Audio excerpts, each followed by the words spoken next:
भाई आइसक्रीम बनाया को जाई आम सह एमती किसी हो बोली आम केबे भी भावी नथिलु। जय जगन्नाथ सांग मैंने मु बंटी भाई आज दिनटा आमर आरंभ होता ओडिया को फेवरेट खाଇବା पखाड़ रू। भाई पखाड़ खाऊ खाऊ इंस्टाग्राम रे गोटे आइसक्रीम रो रेसिपी वीडियो देखिलु तो वीडियोटा देखि हमको एते इजी लागिला जे तो सेति आमे भी बर्तमान ट्राई कलु से आइसक्रीम रेसिपी को बनाया पई। तो डेरी न करी मु आ मो भौणी बर्तमान चलिलु मार्केट को। भाई किछि बाट जाइछु तो पुणी आमर मन पड़ला कि मो लांजो को बर्तमान मु छाड़ी जाइछि बारी। भाई लांजो माने ये होज भाई मो लांजो मु जुआड़ी भी जाए ये मो पछ पछ कंपलसरी जाए। भाई ये कुआडे कहूँ काले मु हजिजी कि बाट देखनी आमको ये बर्तमान बाट देखी जीव मार्केट।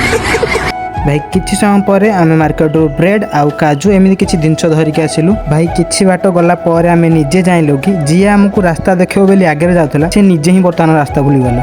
तो घर को सब जिनस धरिक आसला पर आमर स्टार्ट हो गला मिशन आइसक्रीम। तो नेक्स्ट ब्लॉग रे आपण माने जानि जिवे आइसक्रीम मिशन डी सक्सेस हैला ना फेल।